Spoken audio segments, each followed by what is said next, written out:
kecewakan, dan tak ada satu pun yang peduli. Dia peduli saat dunia menyakitkan, bahkan yang terdekat pergi meninggalkanku. Dia ada. Sampaikan pada Yesus segala beban hidupmu. Dia hanya sejauh doa saat kau berseru. Sampaikan pada Yesus, Dia mengerti hatimu. Dia mengerti air matamu dan memulihkanmu.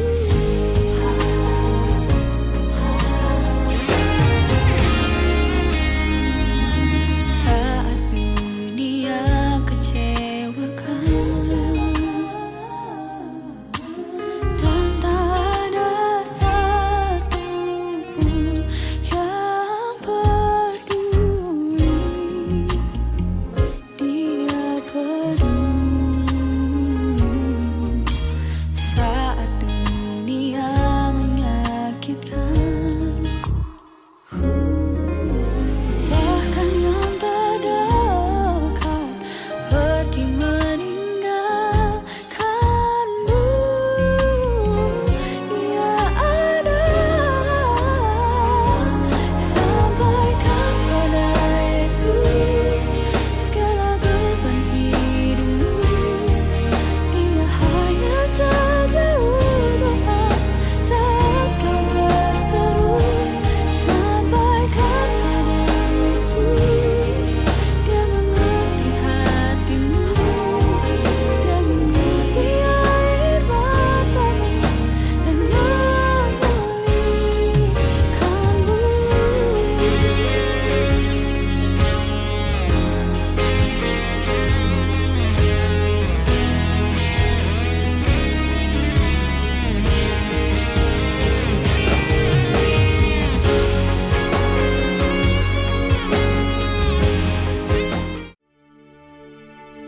Mazmur 91. Orang yang duduk dalam lindungan yang maha tinggi dan bermalam dalam naungan yang maha kuasa akan berkata kepada Tuhan, tempat perlindunganku dan kubu pertahananku, Allahku yang kupercayai. Sungguh, Dialah yang akan melepaskan engkau dari jerat penangkap burung, dari penyakit sampar yang busuk.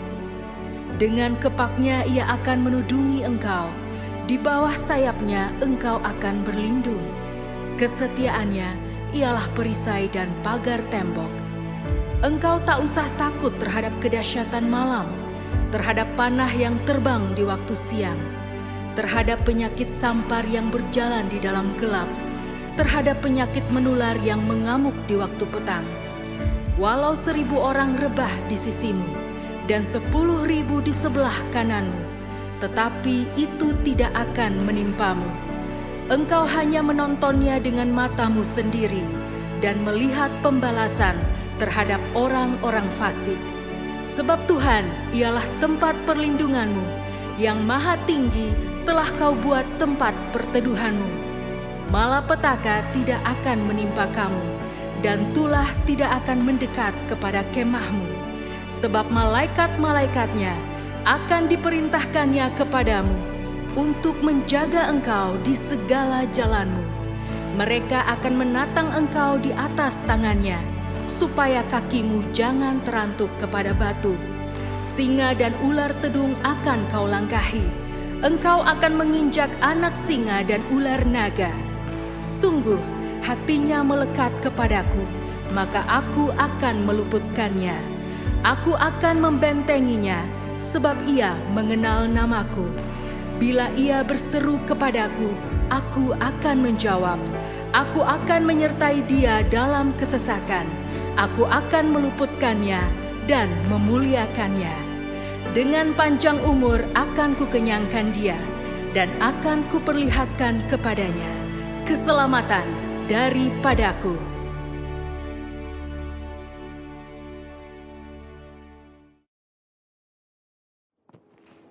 Shalom saudara, dalam VOP kali ini kita akan membahas mengenai pilar pernikahan Kristen dan LGBTQ.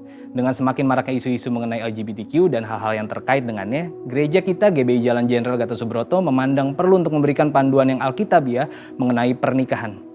Di gereja kita, prinsip-prinsip alkitabiah mengenai pernikahan dikenal dengan nama 7 pilar pernikahan. Pilar pertama yang juga menjadi hukum pertama dalam pernikahan adalah pernikahan yang Allah tetapkan adalah antara seorang laki-laki dan seorang perempuan, di mana jenis kelamin laki-laki dan perempuan itu tetap sejak lahir. Kita bisa lihat bahwa prinsip ini menolak dosa homoseksual dan lesbian. Mengapa hal ini penting? Karena pada mulanya Allah menciptakan manusia laki-laki dan perempuan. Allah memberkati mereka dan memberi perintah untuk beranak cucu dan bertambah banyak memenuhi dan melakukan bumi. Kemudian dengan jelas Allah memberikan satu hukum bahwa seorang laki-laki akan meninggalkan ayahnya dan ibunya dan bersatu dengan istrinya, yang adalah satu orang perempuan sehingga keduanya menjadi satu daging. Jadi sesungguhnya pernikahan yang Allah ciptakan itu heteroseksual, yaitu antara satu orang laki-laki dan satu orang perempuan, bukan yang sesama jenis atau homoseksual.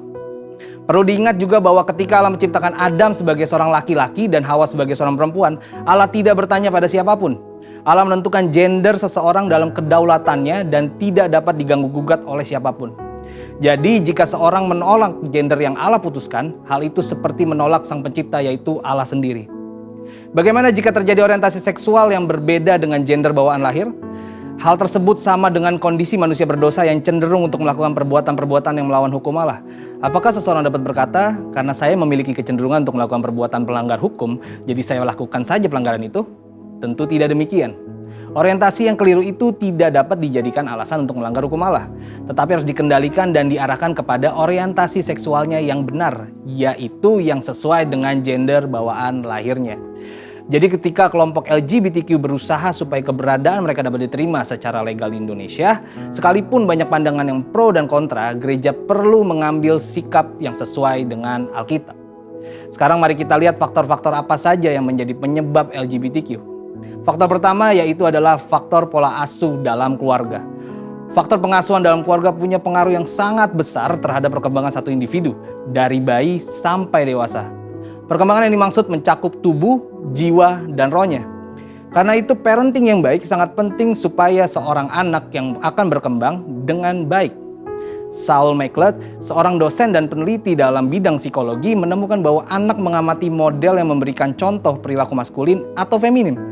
Setelah mengamati, anak tersebut akan berusaha meniru sekalipun perilaku tersebut tidak sesuai dengan gendernya. Karena anak akan meniru apa yang sering dilihatnya.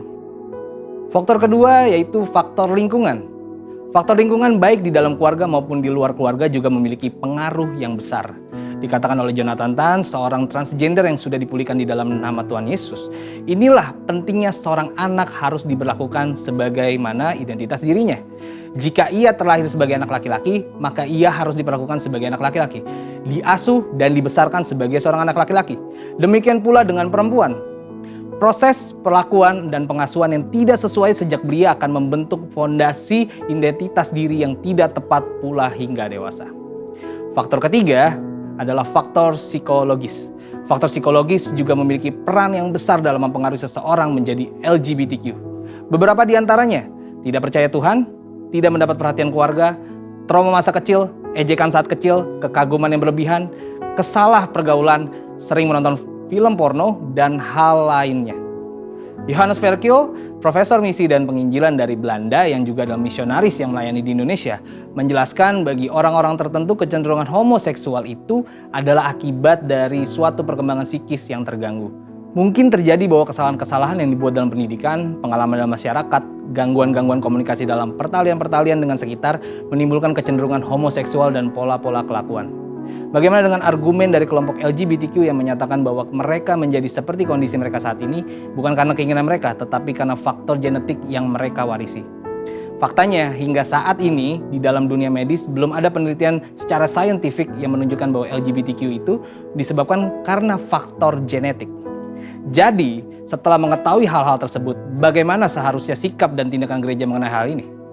Untuk menjangkau dan memulihkan kelompok LGBTQ, gereja perlu memperhatikan hal-hal berikut. Pertama, Yesus mengasihi semua orang berdosa tanpa memandang dosa masa lalunya.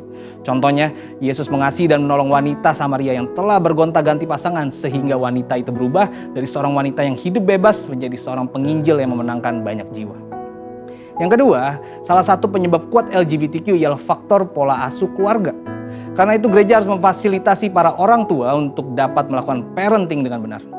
Ketiga, gereja harus menghindari sikap menghakimi kelompok LGBTQ. Mereka harus berusaha menjangkau dan melayani mereka. Keempat, gereja-gereja di Indonesia perlu aware dengan perkembangan kelompok LGBTQ di Indonesia. Diperkirakan saat ini di 25 provinsi di Indonesia telah ada organisasi LGBTQ yang telah berusaha dengan berbagai upaya agar LGBTQ dapat diterima secara legal di negeri ini.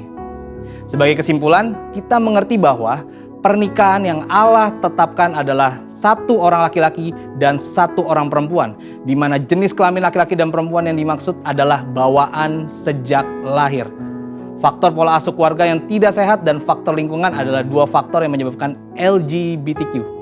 LGBTQ bukan disebabkan oleh faktor genetik, karena LGBTQ dapat disembuhkan bila yang bersangkutan memiliki keterbukaan. Dengan kasih Kristus, gereja dapat menjangkau dan memulihkan kaum LGBTQ. Saat ini kelompok LGBTQ telah berkembang di Indonesia. Oleh karena itu, gereja-gereja di Indonesia perlu membangun jaringan kerjasama untuk membuat pelayanan yang terencana dan berkelanjutan untuk melayani dan memulihkan kaum LGBTQ. Saudara, untuk penjelasan lebih lengkapnya dari tim teologi kami, silakan buka link yang ada di atas atau scan QR Code yang tersedia. Tuhan Yesus memberkati.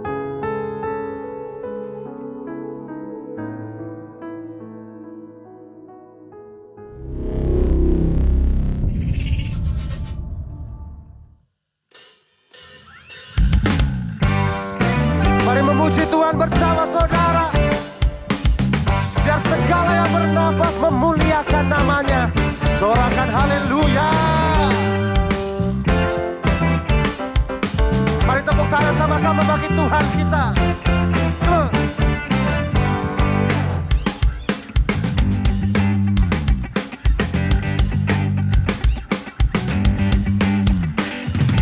Langit dan bumi, pujilah Tuhan. Sebab Dia ciptakan semuanya. Keagungannya mengatasi langit bumi. Sembah sujud di hadapannya. Hey! Mari lebih lagi. Langit dan bumi, pujilah Tuhan. Sebab Dia ciptakan semuanya. Keagungannya mengatasi langit bumi. Sembah sujud di hadapannya. Ku puji, ku sembah, ku puji, ku sembah Yesus Kristus Sang Penebusku. Ku puji, ku sembah, ku puji, ku sembah Yesus Tuhan dan Rajaku. Sorakan haleluya.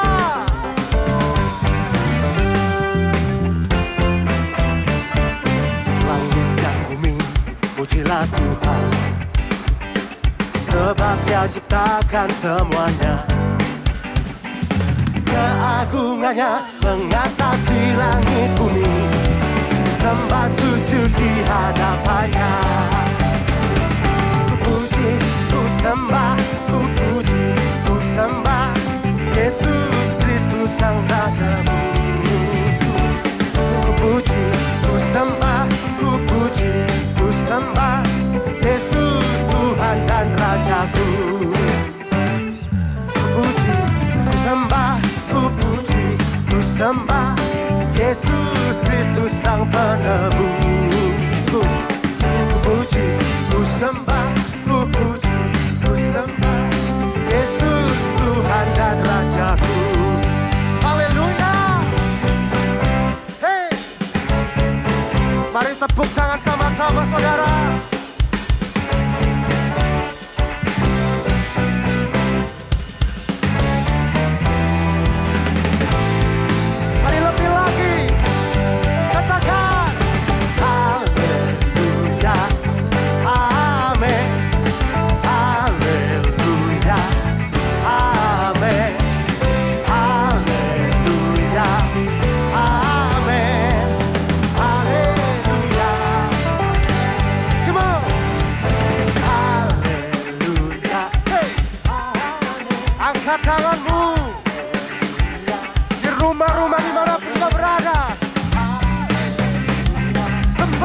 puji Dia. Lebih lagi. Haleluya. Amin. Haleluya. Amin. Haleluya. Amin. Haleluya. Haleluya. Amin. Haleluya. Amin. Haleluya. Amin. Haleluya. Amin. Haleluya. Amin. Haleluya. Amin.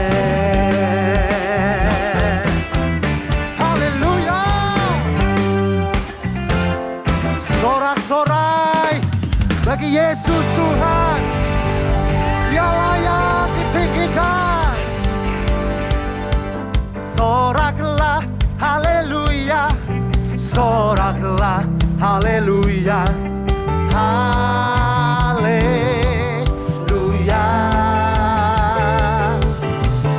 Soraklah haleluya. Soraklah haleluya. Segala puji syukur. Haleluya. Segala puji syukur hanya bagi-Mu Tuhan. Sebab Kau yang layak dipuja. Kami mau bersorak. Oh haleluya. Segala puji syukur bagi-Mu Tuhan. Segala puji syukur hanya bagi-Mu Tuhan. Sebab Kau yang layak dipuja. Kami mau bersorak, tinggikan nama-Mu.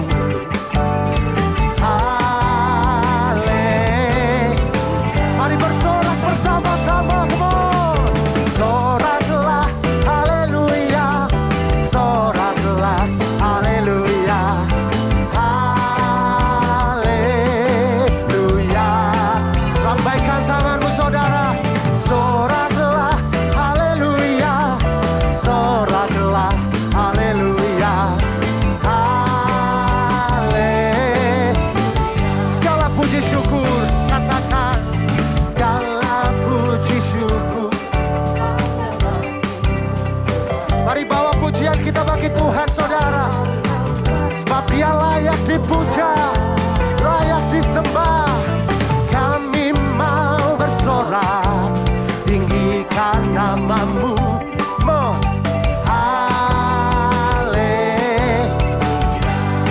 Angkat tanganmu, lambaikan. Soraklah haleluya. Ya, soraklah haleluya. Soraklah haleluya. Hey, soraklah haleluya. Lebih lagi, come on. Soraklah haleluya. Oh, soraklah haleluya. Oh, haleluya. Mari lompat sama-sama saudara. Soraklah haleluya. Soraklah haleluya. Haleluya. Oh, oh, oh.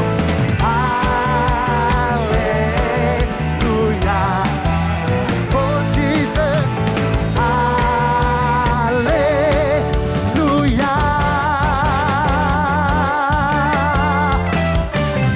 Sorak-sorai bagi Allah kita. Haleluya. Haleluya.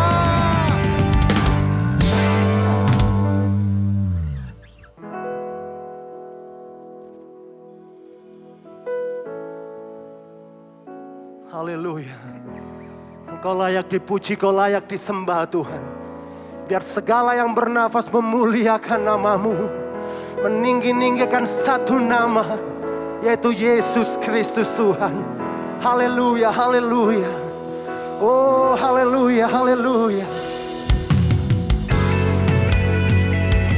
Mari angkat tanganmu ke hadapan Tuhan. Arahkan hatimu saudara. Seluruh alam semesta memuji kebesarannya. Haleluya.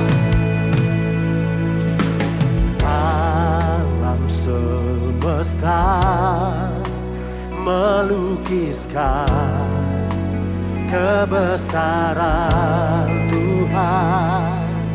Bumi dan surga menyanyikan kemuliaan namamu. Hosana, Hosana. Layak dipuji, disembah, Kaulah yang berkata dulu, sekarang dan selamanya. Raja atas segala raja, namamu besar termulia. Berikan sorak-sorai bagi Tuhan Yesus saudara, sebab namamu besar Tuhan. Sama-sama nyatakan. Alam semesta melukiskan kebesaran Tuhan. Bumi dan surga menyanyikan kemuliaan namamu.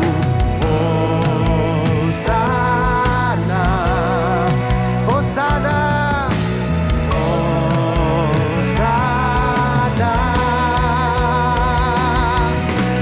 Layak dipuji, disembah, Kaulah yang berkata dulu, sekarang dan selamanya.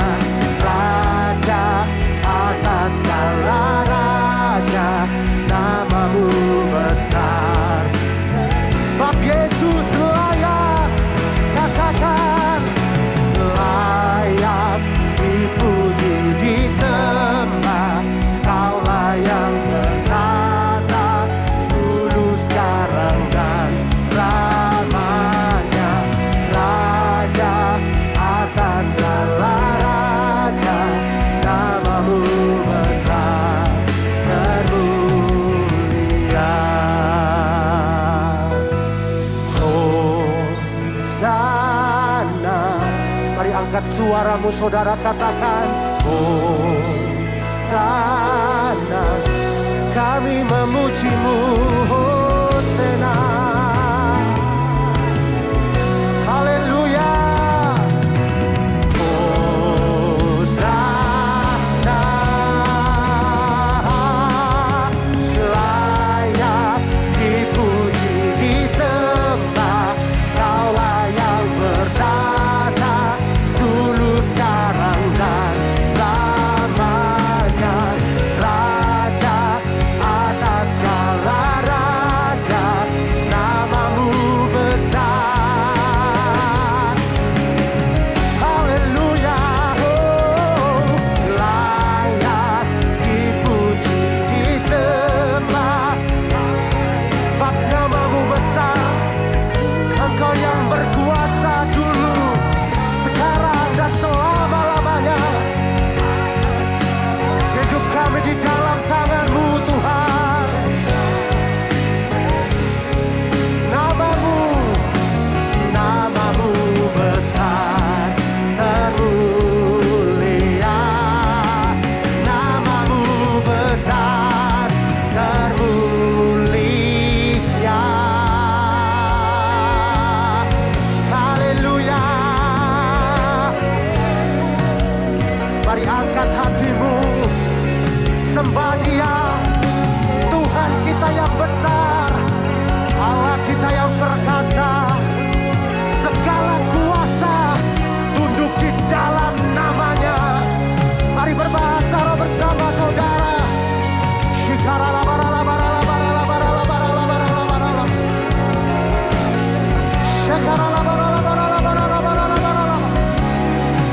Kami menyembah-Mu, kami mengangkat suara bagi-Mu Tuhan, memuliakan-Mu, meninggikan nama-Mu.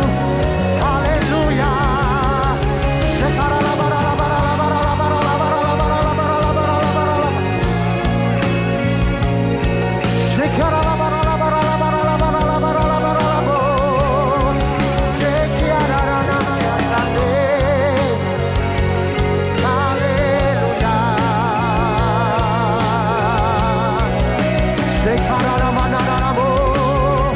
Terus angkat suaramu saudara. Mari terus berbahasa roh, terus larut dalam hadirat-Nya. Kemuliaannya turun melawat setiap kita. Ya haleluya. Shilaramo, Shilaramo. Mari angkat suaramu, mari bermazmur bagi Dia. Kami kagumi Engkau Tuhan, tiada yang lain, hanya Kau yang terbesar. Kami memandang kemuliaan-Mu Tuhan, betapa kami kagumi Engkau.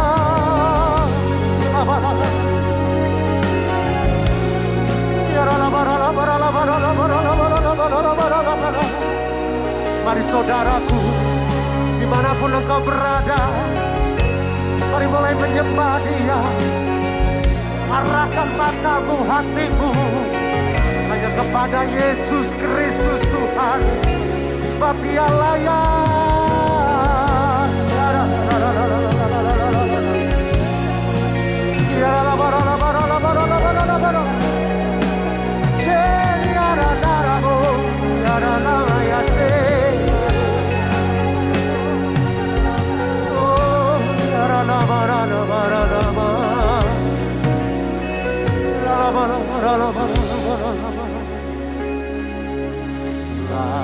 Layaklah segala bangsa sujud kepadamu, sebab Kau Allah yang kudus, layak disembah. Layaklah segala bangsa sujud kepadamu.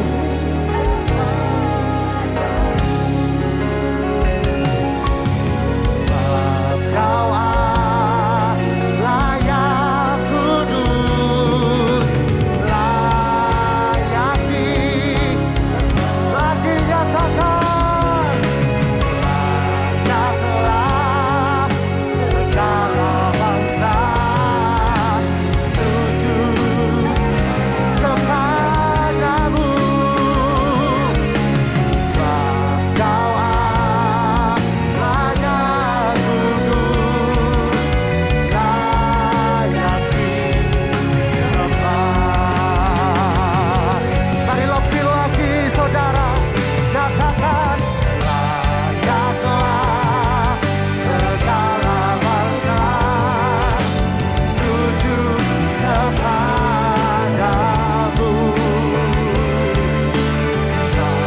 Kau Allah yang kudus, layak disembah. Lebih lagi sambil bersorak, layaklah sujud menyembah-Mu. Biar setiap lutut bertelut, semua lidah mengaku Yesus Kristus Tuhan, penyelamat dunia. Lebih lagi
Pentakosta ketiga. Pentakosta ketiga adalah pencurahan Roh Kudus yang dahsyat di zaman ini, melebihi yang terjadi di Azusa Street. Pentakosta ketiga akan mengakibatkan penuaian jiwa yang terbesar dan yang terakhir sebelum Tuhan Yesus datang kembali. Pentakosta ketiga akan membangkitkan generasi Yeremia, yaitu anak-anak muda yang dipenuhi Roh Kudus, cinta mati-matian kepada Tuhan Yesus, tidak kompromi terhadap dosa, dan akan bergerak untuk memenangkan jiwa. Pentakosta ketiga lahir di Indonesia dan bergerak ke bangsa-bangsa. Gerakan ini dari timur ke barat dan akan kembali ke Yerusalem. Pentakosta ketiga akan memberikan kuasa untuk menyelesaikan amanat agung, dan setelah itu Tuhan Yesus datang kembali.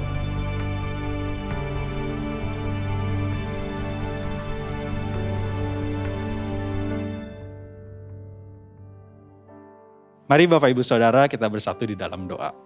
Tuhan Yesus bersyukur, berterima kasih untuk satu momen di mana kami bisa beribadah, satu momen di mana kami bisa meninggikan nama Tuhan. Kami bawa setiap pujian dan penyembahan kami ke tahta Tuhan, biar kiranya Tuhan Kau yang disenangkan atas setiap pujian dan penyembahan kami. Kami sungguh bersyukur untuk setiap momen-momen di mana kami bisa meninggikan nama Tuhan, momen-momen di mana kami bisa beribadah. Hari ini Tuhan kami mau angkat tangan kami mau berdoa untuk rekan-rekan kami mau berdoa untuk teman-teman kami mau berdoa untuk saudara-saudara kami, keluarga kami. Kami bawa setiap nama-nama ini ke hadapan Tuhan. Kami berdoa Bapa, ini nama-nama yang perlu pertolongan tangan Tuhan. Mungkin hari-hari ini mereka mengalami sakit penyakit. Mungkin hari-hari ini mereka mengalami beban persoalan Bapa. Mungkin hari-hari ini mereka mengalami permasalahan ekonomi. Mungkin mereka hari ini mengalami permasalahan-permasalahan yang mungkin gak bisa kami sebutin satu persatu. Tapi kami bawa nama ini ke hadapan Tuhan. Kami berdoa biar kiranya tangan Tuhan menolong rekan-rekan kami, saudara kami, keluarga kami. Setiap apapun yang hari-hari mereka butuhkan, biar Tuhan Kau yang berikan jawaban bagi setiap permasalahan mereka.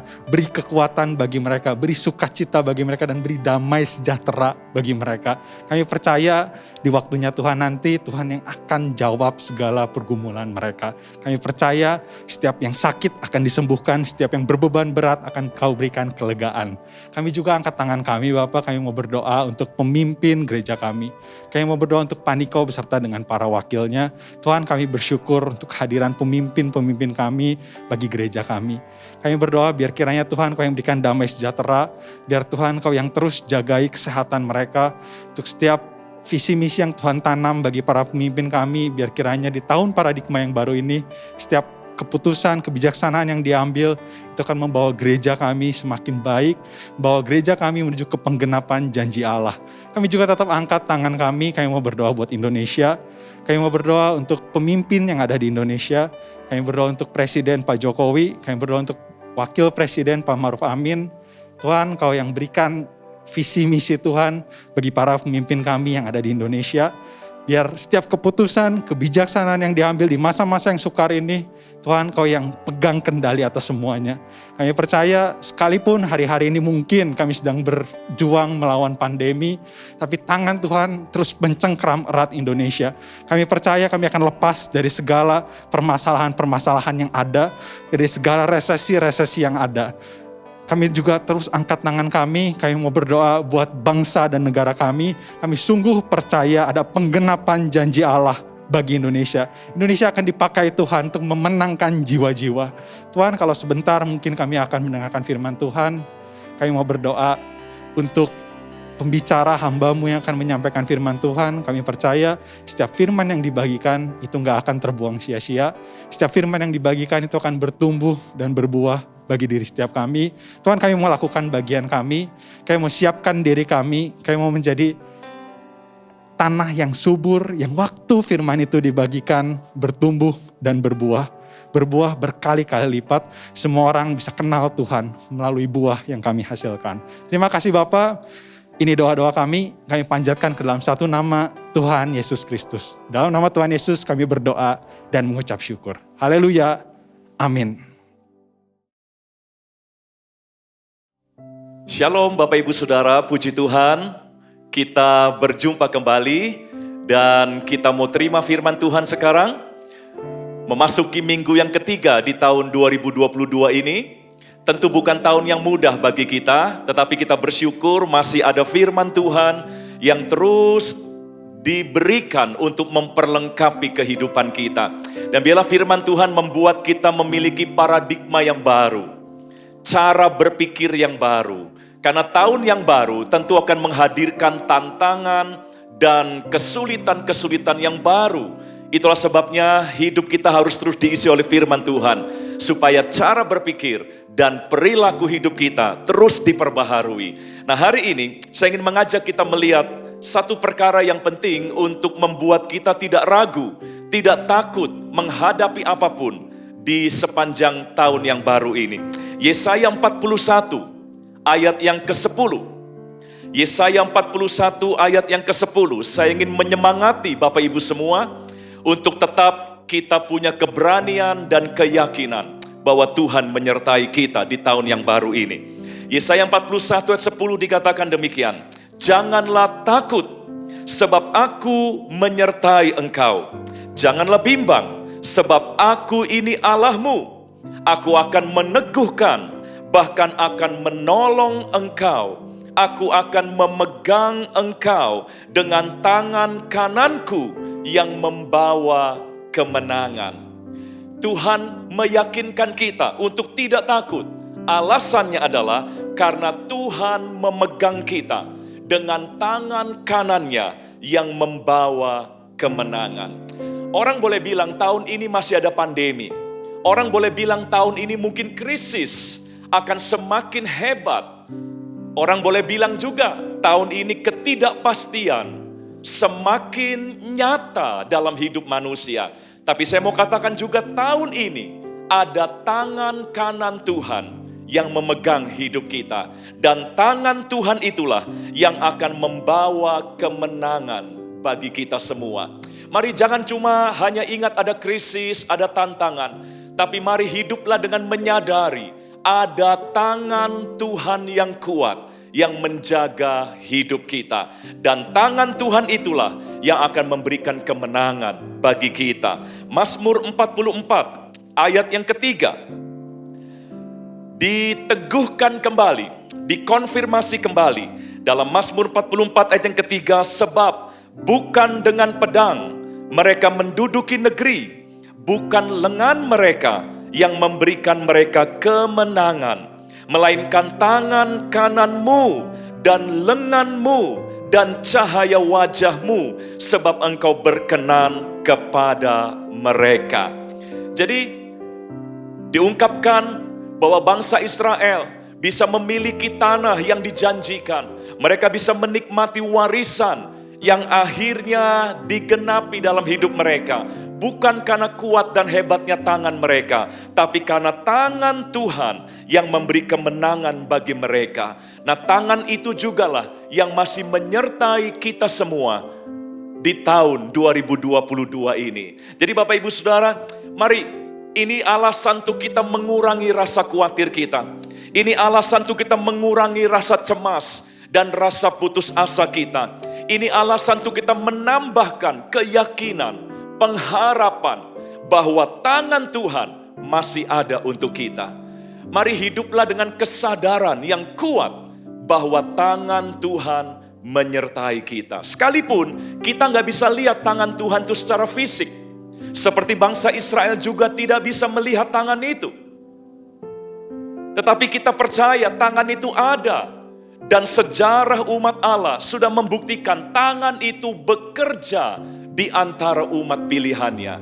Tangan itulah yang memberi kemenangan bagi bangsa Israel sehingga mereka bisa menduduki tanah yang menjadi warisan mereka. Nah, saya akan berikan contoh pada saat ini. Ada seorang di Alkitab yang dalam hidupnya selalu membangun kesadaran bahwa tangan Tuhan menyertai dia. Dan itulah juga yang saya harapkan untuk terjadi dalam hidup kita. Di tengah dunia yang semakin tidak pasti ini, mari kita hidup dengan kesadaran yang kuat bahwa tangan Tuhan menyertai kehidupan kita. Orang yang saya maksud adalah Nehemia. Bapak Ibu Saudara, Nehemia adalah seorang yang sebetulnya punya tantangan dan punya persoalan yang sangat berat di masanya. Karena Nehemia punya impian membangun kembali tembok Yerusalem yang telah runtuh. Tapi Nehemia sadar siapa dirinya. Dia hanya seorang juru minuman raja dan dia bukan seorang penguasa yang punya dana besar, yang punya sumber daya manusia yang bisa dia kerahkan. Dia hanya pegawai minuman di istana raja. Mari kita lihat ceritanya. Dalam Nehemia pasal yang pertama ayat yang keempat. Nehemia pasal yang pertama ayat yang keempat dikatakan, ketika ku dengar berita ini, duduklah aku menangis dan berkabung selama beberapa hari. Aku berpuasa dan berdoa ke hadirat Allah semesta langit. Berita apa yang dia dengar sehingga dia berkabung? Dia mendengar bahwa di negeri nenek moyangnya, di Yerusalem, tembok kota itu sudah runtuh. Dan bayangkan bagaimana nasib penduduknya kalau tembok kotanya sudah runtuh. Nehemia langsung membayangkan bahwa keluarganya, bangsanya yang masih tinggal di Yerusalem, mereka hidup tanpa perlindungan lagi. Karena kota itu membutuhkan tembok pada zaman itu. Dan tembok itu memberikan perlindungan. Tembok itu memberikan keamanan. Jadi ketika tembok itu runtuh, maka hilanglah keamanan, hilanglah perlindungan bagi mereka yang tinggal di kota itu. Nehemia menyadari situasi yang seperti itu. Itulah yang menyebabkan dia berduka cita karena mendengar tembok kota Yerusalem sudah runtuh. Akhirnya dia punya kerinduan untuk bisa melakukan sesuatu supaya tembok kota Yerusalem itu dibangun kembali. Tetapi jujur dia sadar siapa dirinya. Dia hanya, sekali lagi, dia hanya pegawai minuman di istana raja. Dan dia tidak punya yang namanya dana, tidak punya yang namanya sumber daya manusia, dan juga dia tidak punya dukungan dari siapapun. Tetapi saya mau tunjukkan kepada semua kita pada saat ini, bahwa sekalipun dia sadar dia tidak punya faktor-faktor pendukung dalam hal ini, tapi dia sadari satu, tangan kemurahan Tuhan itu menyertai dia. Lalu dia mulai memberanikan diri untuk minta izin kepada raja agar dia diberi cuti untuk bisa pulang ke Yerusalem demi memimpin pembangunan tembok kota Yerusalem. Dan tidak tanggung-tanggung, dia minta izin cuti selama 1 tahun lamanya. Bayangkan, secara logika tidak mungkin disetujui cutinya. Mungkin raja akan berkata, cuti ya beberapa hari lah akan diizinkan. Tapi kalau 1 tahun, ini mau cuti atau mau keluar dari pekerjaan. Tapi Nehemia tidak ragu, ya, dia memberanikan diri untuk meminta izin itu. Dan luar biasa, raja memberikan izin. Mari, saya tunjukkan dalam Nehemia pasal 2, ayat yang ke-6, mulai. Nehemia 2 ayat yang ke-6, lalu bertanyalah raja kepadaku, sedang permaisuri duduk di sampingnya. Berapa lama engkau dalam perjalanan dan bilakah engkau kembali? Dan raja berkenan mengutus aku. Jadi izin cutinya diberikan. Raja berkenan mengutus aku sesudah aku menyebut suatu jangka waktu kepadanya. Jadi luar biasa. Ternyata permohonan yang secara logika kelihatannya itu mustahil dikabulkan. Ternyata akhirnya dikabulkan oleh raja. Dan Nehemia tidak berhenti sampai di situ.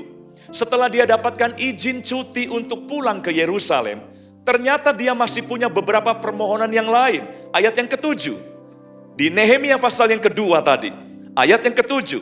Berkatalah aku kepada raja, jika raja menganggap baik, berikanlah aku surat-surat bagi bupati-bupati di daerah seberang Sungai Efrat, supaya mereka memperbolehkan aku lalu atau lewat sampai aku tiba di Yehuda. Jadi permintaan kedua dari Nehemia adalah dia minta surat dari raja agar semua kepala daerah yang daerahnya akan dilewati dalam perjalanan pulang Nehemia menuju Yehuda, itu supaya perjalanan Nehemia tidak diganggu oleh para penguasa daerah yang dilewati.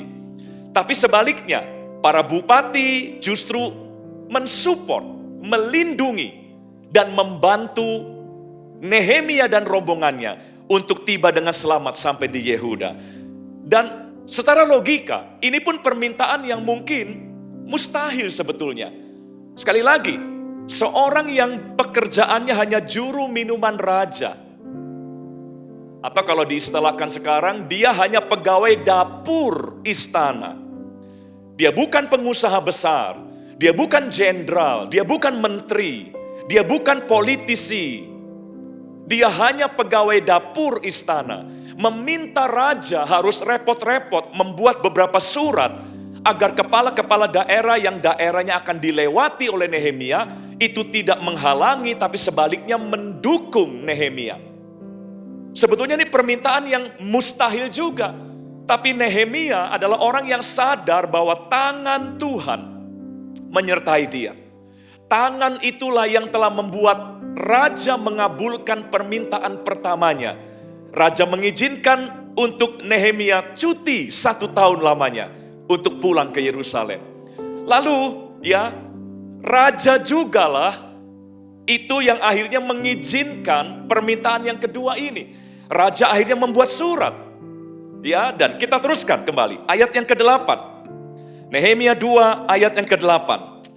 Pula sepucuk surat bagi Asaf, pengawas taman raja, supaya dia memberikan aku kayu untuk memasang balok-balok pada pintu-pintu gerbang di benteng bait suci, untuk tembok kota. Jadi kayu untuk bait suci, kayu untuk tembok kota, dan kayu untuk rumah yang akan kudiami. Jadi rupanya ada permintaan ketiga berikutnya, yaitu Nehemia memberanikan diri meminta perlengkapan atau benda-benda yang diperlukan untuk membangun konstruksi, baik itu tembok untuk bait Allah, tembok untuk kota Yerusalem, dan juga tembok serta kayu untuk rumah yang akan dia diami.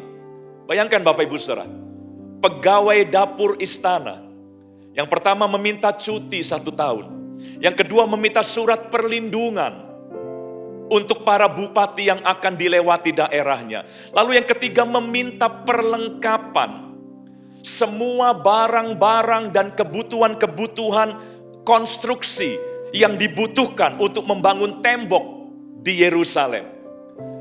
Secara logika, ini 3 permintaan yang gak mungkin dikabulkan, mengingat siapa Nehemia itu. Tapi lihat, ayat 8 tadi belum selesai kalimatnya. Saya ulangi. Pula sepucuk surat bagi Asaf, pengawas taman raja, supaya dia memberikan aku kayu untuk memasang balok-balok pada pintu-pintu gerbang di benteng bait suci, untuk tembok kota dan untuk rumah yang akan kudiami. Kalimat terakhir luar biasa. Dan raja mengabulkan permintaanku itu. Jadi semua permintaan Nehemia dikabulkan, sekalipun secara logika itu adalah permintaan yang tidak mungkin dikabulkan oleh raja. Karena siapa Nehemia? Kok berani-beraninya meminta hal-hal seperti itu kepada raja? Tapi lihat raja mengabulkan permintaanku itu. Nehemia memberitahu alasannya, karena tangan Allahku yang murah melindungi aku. Dalam bahasa Inggris dikatakan karena tangan kemurahan Allahku, the gracious hands of God. Tangan kemurahan Allahku melindungi aku. Nehemia sadar, bukan karena siapa dia, maka raja mengabulkan semua permintaannya. Tetapi karena tangan kemurahan Tuhan yang melindungi dan menaungi dia. Nah, itulah yang tadi dikatakan tangan yang sama yang memegang hidup saudara dan saya. Itulah yang tadi saya sudah sebutkan di bagian awal. Tangan yang sama itulah yang akan memberikan kemenangan bagi kita. Makanya Tuhan berkata jangan takut. Nehemia membuktikan tangan Tuhan itu ada. Nehemia membuktikan tangan Tuhan itu sanggup memberikan kemenangan. Semua yang diminta oleh Nehemia dikabulkan oleh raja karena tangan kemurahan Tuhan menggerakkan hati raja. Nah, tangan itulah yang sama menyertai kita. Bapak Ibu Saudara, mari dengan alasan itu, mari kita kurangi segala rasa takut. Jangan terus dalam keluhan, keputusasaan. Nehemia bisa saja mengeluh. Dengan impiannya membangun tembok Yerusalem, dia bisa saja mengeluh, siapakah saya? Saya bukan jenderal, saya bukan politisi. Saya nggak mungkin diterima oleh raja, boro-boro dikabulkan permintaannya, menghadap saja mungkin saya nggak akan diizinkan. Kalau Nehemia mau mengeluh tentang posisi dan keadaannya, maka tidak akan pernah ada kisah di mana Nehemia akhirnya berhasil membangun tembok kota Yerusalem. Tapi Nehemia membuktikan kepada kita semua, dia adalah orang yang sekalipun dia menghadapi tantangan yang berat, sekalipun dia menyadari impiannya terlalu besar dibanding posisinya dan keadaannya hari itu. Tapi dia tidak takut dengan impian yang besar itu. Dia tidak takut dengan tantangan yang besar itu. Karena dia sadar tangan kemurahan Allah itu melindungi, menyertai kehidupannya. Jadi Bapak Ibu Saudara, mari gunakan alasan yang sama. Karena tangan itu masih ada untuk kita. Dan saya mau katakan lebih lagi. Tangan Tuhan yang menyertai kita adalah tangan yang telah mencucurkan darah 2000 tahun yang lalu. Di zaman Nehemia itu belum terjadi. Tapi di zaman kita, tangan Tuhan itu adalah tangan yang sudah berlubang paku. Di mana tangan itu sudah ada bukti bahwa tangan itu mengasihi kita. Dia mencurahkan darahnya untuk kita. Kalau dulu saja tangan itu belum berlubang paku, sudah begitu hebat membela Nehemia. Apalagi buat kita, tangan itu sudah berlubang paku. Pasti tangan itu lebih hebat lagi membela kita. Umat yang percaya kepadanya. Nah, waktu Nehemia mulai membangun. Setelah dia dapatkan izin cuti tadi. Dia dapatkan dukungan dari para bupati yang daerahnya dilewati. Lalu dia juga bawa perlengkapan-perlengkapan yang dia butuhkan. Yang raja akhirnya berikan. Ketika pembangunan dimulai, memang masih ada banyak kendala. Ada perampok yang berusaha merampok properti yang dibawa. Kemudian ada kelompok-kelompok yang menghujat, melemahkan semangat orang-orang Yehuda untuk membangun tembok itu. Masalah masih ada, tantangan masih ada. Tapi sekali lagi, Nehemia dalam menghadapi semua tantangannya, dia selalu mengingat akan hadirnya tangan kemurahan Allah dalam hidupnya. Seperti waktu dia ingin memulai mimpinya untuk pergi ke Yehuda, membangun tembok di sana. Dia memulai mimpinya dengan menyadari tangan kemurahan Allah menyertai dia. Lalu waktu dia mulai menjalankan impiannya, dia mulai membangun tembok. Ketika ada tantangan, waktu menjalankan impian, dia dicemooh, dia dijegal, dia berusaha diancam. Dalam menghadapi tantangan itu pun dia selalu gunakan rumus yang sama. Yaitu dia selalu menyadari, mengingat, meyakini hadirnya tangan kemurahan Allah dalam hidupnya. Mari lihat di pasal yang kedua Nehemia, ayat yang ke-18. Ketika pembangunan berusaha dicegah, dihalangi, digagalkan, moral dari para pembangun, semangat dari para tukang-tukang yang membangun mulai turun, mulai putus asa. Di di ayat 18, Nehemia sekali lagi mengingatkan bahwa ada tangan kemurahan Allah menyertai mereka. Ayat 18 dikatakan, ketika ku beritahukan kepada mereka betapa murahnya tangan Allahku yang melindungi aku, dan juga apa yang dikatakan raja kepadaku, berkatalah mereka, kami siap untuk membangun. Wow, orang-orang yang tadinya semangatnya sudah mulai turun karena berbagai kendala, tantangan, kesulitan, akhirnya mereka menjadi semangat kembali ketika diingatkan ada tangan Allahku yang murah yang selalu melindungi aku, dikatakan oleh Nehemia. Kami siap untuk membangun, dan dengan sekuat tenaga mereka mulai melakukan pekerjaan yang baik itu. Singkat cerita, tembok kota Yerusalem akhirnya selesai dibangun hanya dalam waktu 52 hari saja. Nehemia berpikir dia perlu waktu 1 tahun awalnya. Tapi ternyata atas pertolongan tangan kemurahan Allah, maka tembok kota yang diperkirakan membutuhkan waktu 1 tahun, ternyata hanya 52 hari. Nehemia 6 ayat 15 mencatat hal itu. Dikatakan, maka selesailah tembok itu pada tanggal 25 bulan Elul dalam waktu 52 hari. Lebih cepat dari yang dibayangkan oleh Nehemia. Karena tangan Allah ikut bekerja dalam proyek itu. Lihat Bapak Ibu Saudara. Kembali kita lihat dari awal. Nehemia sadar impiannya mustahil untuk bisa pulang ke Yerusalem. Tapi karena tangan Tuhan melindungi dia, impian yang tadi dipikir mustahil akhirnya tergenapi. Raja memberi izin.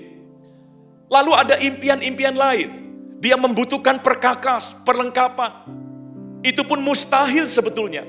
Tapi karena tangan Allah bekerja dalam hidup Nehemia, akhirnya raja menyediakan semua yang dibutuhkan, termasuk surat perlindungan untuk para kepala daerah tadi.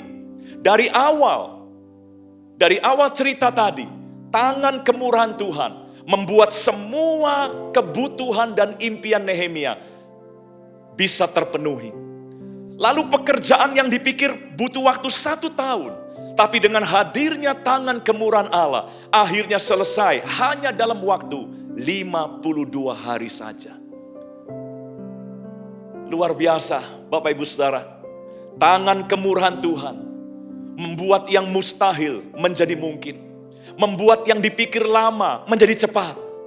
Itulah yang dialami oleh Nehemia. Dan sekali lagi Nehemia adalah orang yang selalu sadar bahwa ada tangan kemurahan Tuhan yang menyertai kehidupannya. Inilah juga yang saya rindu dan saya doakan. Mari masuki tahun 2022, sekalipun mungkin ada impian-impian yang kita sadar, aduh kayaknya mustahil buat kita mengalaminya. Ada kebutuhan-kebutuhan yang mungkin terlalu besar dan kita sadar mungkin kita nggak bisa mendapatkannya. Atau mungkin di tahun ini kita sudah terbayang bakal ada perjuangan yang panjang.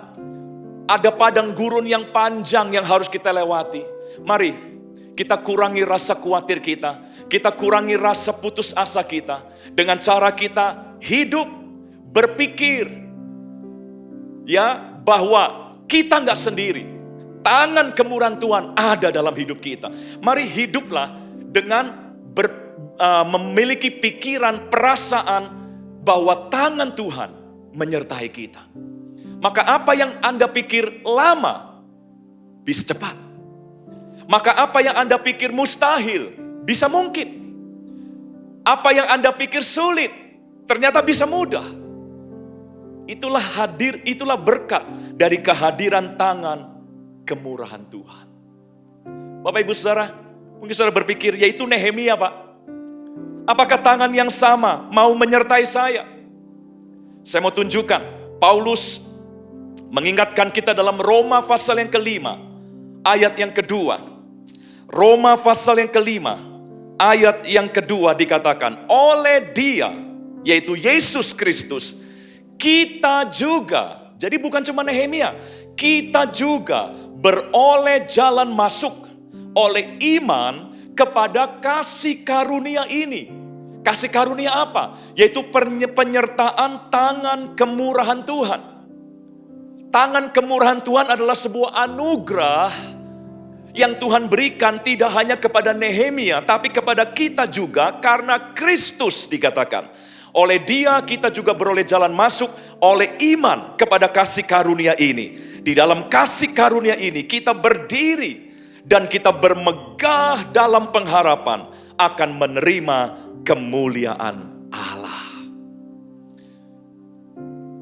Saya baca artikel, ada sejenis ikan yang hidup di Laut Merah, Red Sea, di Timur Tengah. Ikan ini adalah ikan yang disebut dengan nama Moses Soul. Moses Soul. Nggak tahu apa hubungannya dengan Musa. Mungkin Laut Merahnya itu. Ya, tapi yang jelas ikan ini diberi nama Moses Soul. Yang menarik adalah begini. Ini ikan yang kecil tapi gemuk. Dan ikan ini termasuk salah satu ikan yang disukai oleh ikan hiu untuk dimangsa. Sekalipun kecil tapi katanya dagingnya banyak. Nah, tapi masalahnya ikan hiu seringkali gagal memangsa ikan Moses Soul. Karena apa? Karena ikan Moses Soul ini ternyata ketika dia terancam, dia bisa mengeluarkan toksin atau cairan racun dari seluruh permukaan kulitnya. Jadi dari kulitnya dia bisa menyebarkan toksin. Dan toksin ini memang tidak membunuh ikan hiu, tapi membuat ikan hiu kalau kena toksinnya, rahangnya menjadi kaku selama beberapa menit. Sehingga ikan hiu tidak bisa menutup rahangnya gara-gara toksin itu. Waktu saya baca artikel itu, saya ketawa sekaligus saya kagum. Wah, pencipta, yaitu Tuhan kita, begitu memperhatikan setiap makhluk ciptaannya. Ikan yang kecil, yang mungkin kita nggak kenal. Kita baru tahu juga ceritanya baru sekarang. Ikan yang namanya Moses Soul, ikan yang tidak punya senjata seperti tanduk, ya, gigi yang tajam.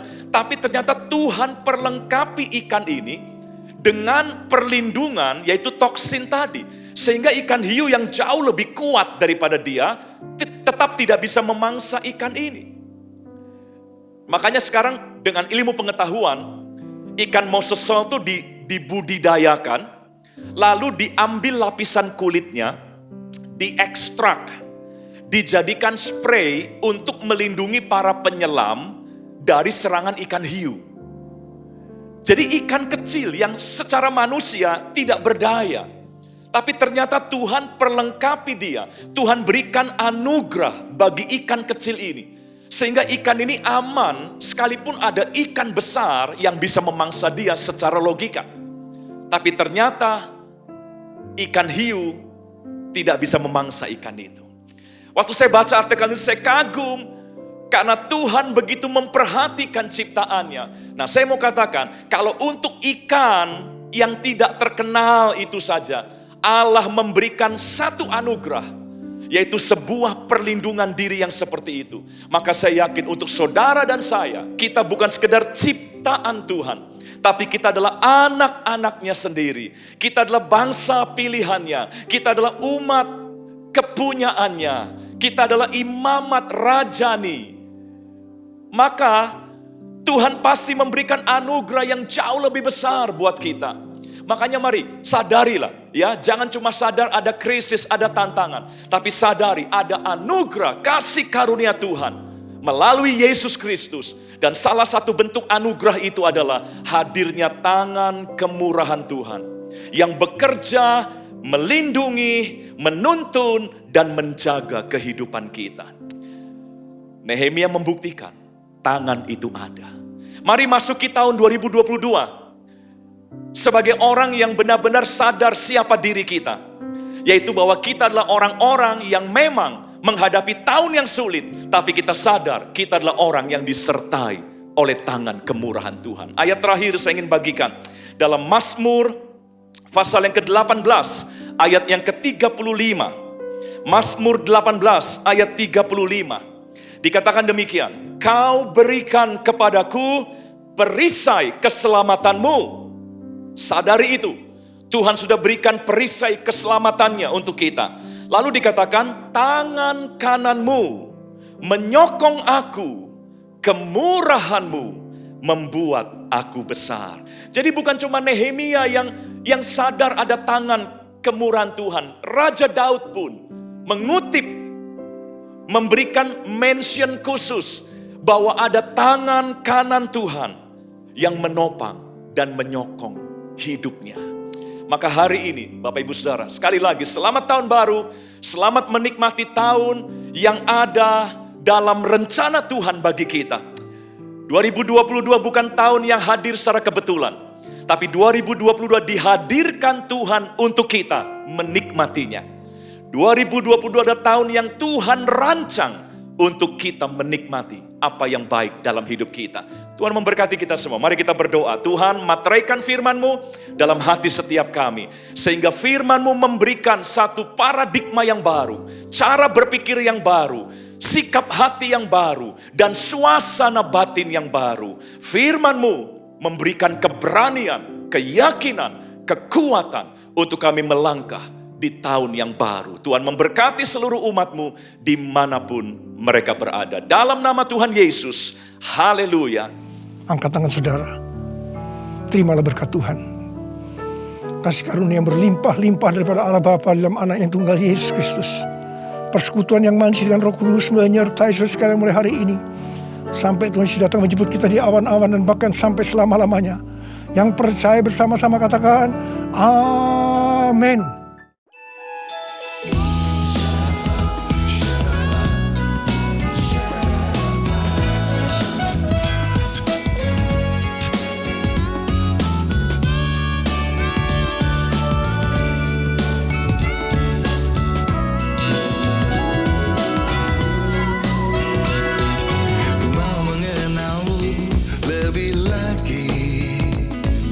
Mengerti dirimu lebih dalam lagi, mencari hadirmu di hari-hariku, jalan denganmu di setiap langkahku.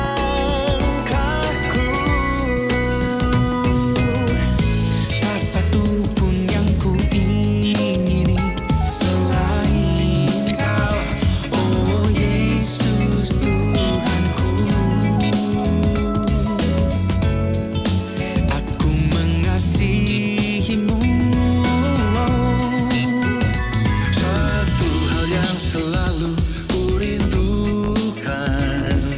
Bersamamu Tuhan di setiap